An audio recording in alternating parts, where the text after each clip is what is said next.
বন্ধুরা, আজ আমি তোমাদের সাথে শেয়ার করব মটরশুঁটি দিয়ে আলুর নিরামিষ একটা রেসিপি। যে রেসিপিটা লুচি পরোটার সাথে খুব সুন্দর খাওয়া হয়। রাস্তার ধারে আমরা যে কচুরি খেয়ে থাকি, কচুরির সাথে কিন্তু এই আলু দিয়ে মটরশুঁটির তরকারিটাই দেওয়া হয়, আর ঠিক এইভাবেই কিন্তু করা হয়। তো চলো আজকের এই রেসিপিটা কেমনভাবে করেছি তোমাদের সাথে সেটাই আমি শেয়ার করব। প্রথম থেকে শেষ পর্যন্ত আমার সঙ্গে থেকে তোমরা দেখে নাও, আর নতুন বন্ধুরা চ্যানেলটাকে সাবস্ক্রাইব করে বেল আইকনটা প্রেস করো। তো এই রেসিপিটা বানানোর জন্য আমি এখানে 10 থেকে 12টা আলু এইভাবে ডুমো ডুমো করে ছোট ছোট আকারে কিন্তু কেটে নিয়েছি। কেটে ভালো করে ধুয়ে নিয়েছি, আর নিয়েছি আমি ছোট বাটির 1 বাটি মটরশুঁটি। আর এখানে আমি নিয়েছি টমেটো 2টো বড় সাইজের, আর কাঁচা লঙ্কা এখানে 4 থেকে 5টা আছে। এখন আমি কড়াইটা বসিয়ে দিয়েছি, আর এখানে আমি সর্ষের তেলে রেসিপিটা করব।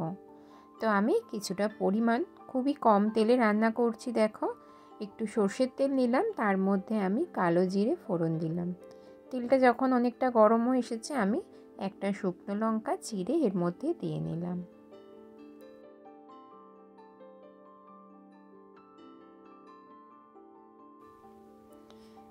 একটু এভাবে আমি কালো জিরে আর শুকনো লঙ্কাটা একটু নাড়াচাড়া করে কয়েক সেকেন্ড একটু ভেজে নিচ্ছি।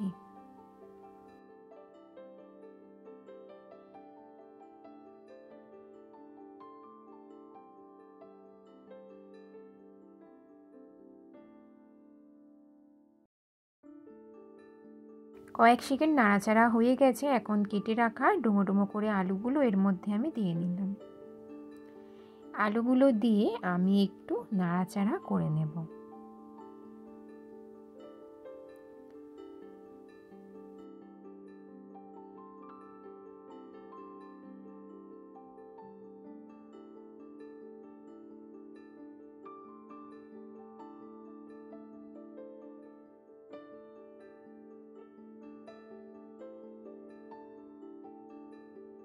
কয়েক মিনিট ধরে একটু নাড়াচাড়া করে নিয়েছি। এখন আমি ঢাকনা দিয়ে ঢাকা দিয়ে দেব।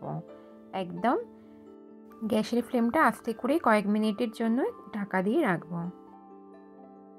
কয়েক মিনিট পরে দেখো ফিরে এসেছি, ঢাকনা খুলে দেখাচ্ছি। আলুটা কিন্তু খুব সুন্দরভাবে ভাজা হয়ে গেছে। এইভাবে আমি নাড়াচাড়া করে নিচ্ছি।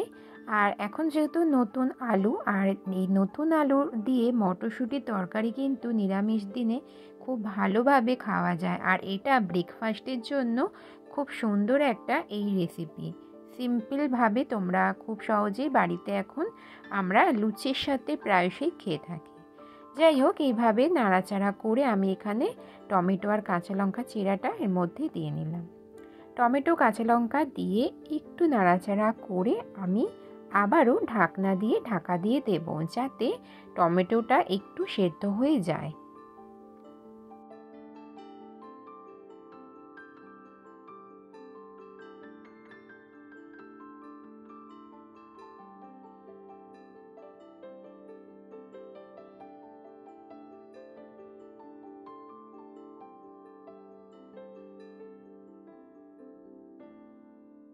তো দেখো, কয়েক মিনিট পরেই আমি ঢাকনাটা খুলে দেখাচ্ছি।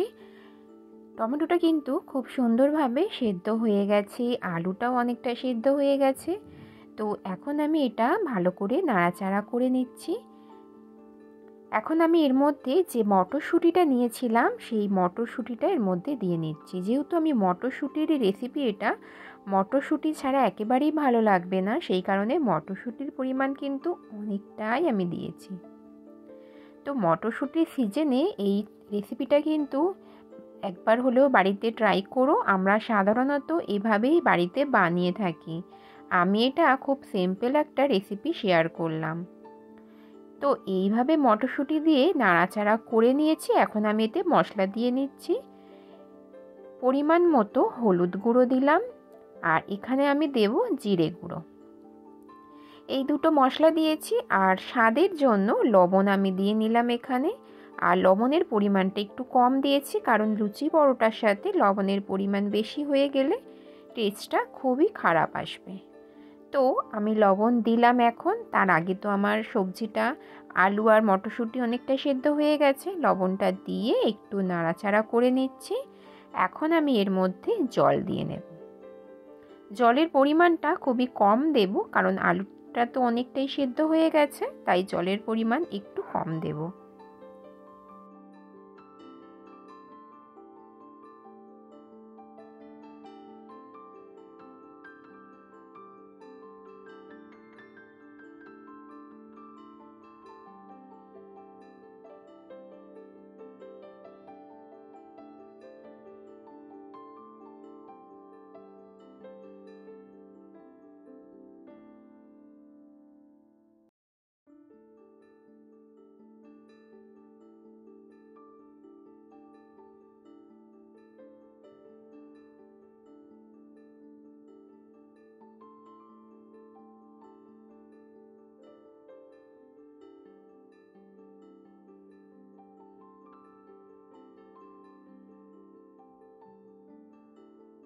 জল দিয়ে আমি একটু নাড়াচাড়া করে নিয়েছি। এখন আমি এটা 5 মিনিটের জন্য ঢাকনা দিয়ে গ্যাসের ফ্লেমটা জোরে করে দেব। একদম 5 মিনিট পরে ফিরে এসেছি। দেখো কত সুন্দর আমার কিন্তু রেসিপিটা রেডি হয়ে গেছে একদম। আর একদমই কিন্তু ঝোল নেই। এই ঝোলটা আমি আলুটা যতটুকু বাকি আছে আমি এইভাবে খুন্তির সাহায্যে চেপে চেপে দিচ্ছি, যাতে একটা মাখা চাকা হয় তরকারিটা, আর টেস্টটাও সুন্দর হয় আর দেখতেও সুন্দর লাগে। মটরশুঁটি দিয়ে আলুর তরকারি এইভাবে তোমরা কিন্তু বানিয়ে নিও একবার হলেও। আর এইভাবেই কিন্তু এই যে রাস্তার ধারে যে কচুরির সাথে যে তরকারিটা তোমরা খেয়ে থাকো, এইভাবেই কিন্তু করা হয়। এখানে আমি স্বাদ ব্যালেন্সের জন্য একটু মিষ্টি দিলাম। মিষ্টির জায়গায় আমি এখানে দিলাম বাতাসা। তোমরা চাইলে চিনি ব্যবহার করতে পারো। আর দিয়ে আমি আবারও একটু নাড়াচাড়া করে নিলাম। দেখো তরকারিটা কিন্তু রেডি। এখানে আমি লাস্টে একটা ভাজা মশলা ব্যবহার করব। আর এই ভাজা মশলাটা দিলে আমি যে কোনো তরকারিতে দিয়ে থাকি আর টেস্ট খুব সুন্দর হয়। ভাজা মশলার রেসিপিটা আমার চ্যানেলে দেওয়া আছে, যারা এখনও দেখোনি একবার হলেও বন্ধুরা দেখে নিও। সামান্য পরিমাণ আমি এখানে ভাজা মশলা দিলাম, যেই কারণে তরকারির স্বাদ কিন্তু দ্বিগুণ বেড়ে যাবে। ভাজা মশলা দেওয়া হয়ে গেছে, আমি নাড়াচাড়া করে নিচ্ছি। আমার তরকারি রেডি। এবার আমি একটা সার্ভিং বলে সার্ভ করে নেব এখন।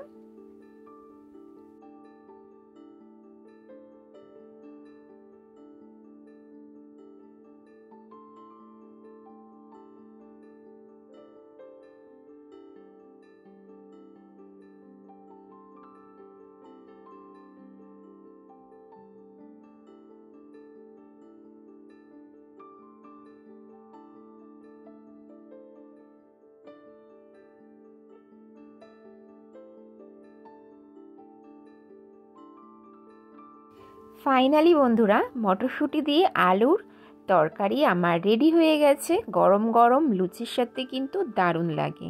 তো আজকের আমার এই রেসিপিটা তোমাদের ভালো লাগলে প্লিজ একটা কমেন্ট অবশ্যই করবে। আর নতুন বন্ধুরা চ্যানেলটাকে সাবস্ক্রাইব করে বেল আইকনটা প্রেস করার অনুরোধ রইল। আজকের মতো ভিডিওটা এখানেই শেষ করছি। তোমরা ভালো থেকো, সুস্থ থেকো। দেখা হবে নেক্সট ভিডিওতে। টাটা।